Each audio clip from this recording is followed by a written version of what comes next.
So, yung company namin dito sa Exit 18 Impulse. Ayan ho yung way papasok. Ayan, nakikita niyo. Ayan.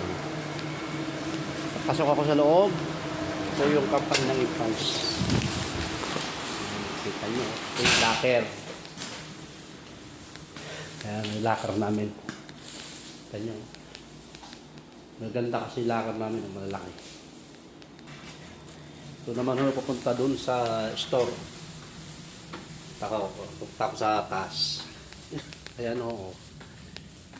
Dito kami kumakain. Ayan. Ayan. Pag nagbi-break, dito kami nagbi-break.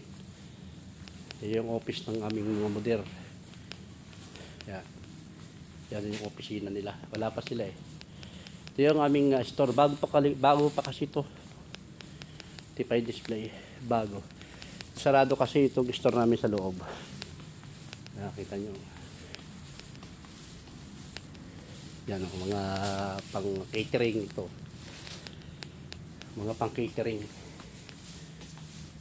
Ayan o. Pang cater. Ito yung dispenser, yung water dispenser. Ayan mga pang catering yan. Mga plato.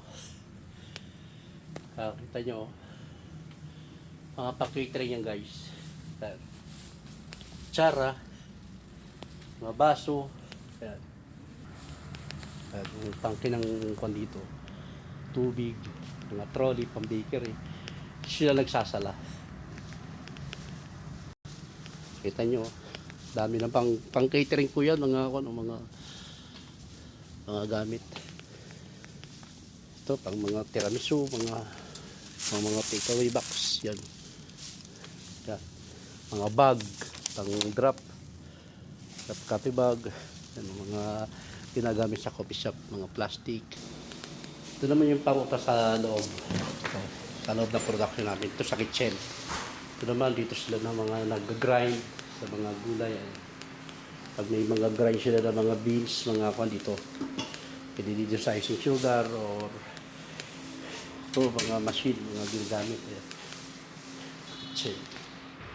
Ito naman sa store, sa baba, store dito sa baba. Ayan, nakita niyo. Ito kami naglalagay ng mga things. Mga gamit namin sa pastry, sa bakery. Yan. Yan, dito yan sa loob. Store. Ito naman sa kitchen. Mga pasta. Ayan. Ito nilalagay. Ay, pre-food din kami. Meron kami bigas. Yan. Kumakain kami. Dito nilalagay bigas.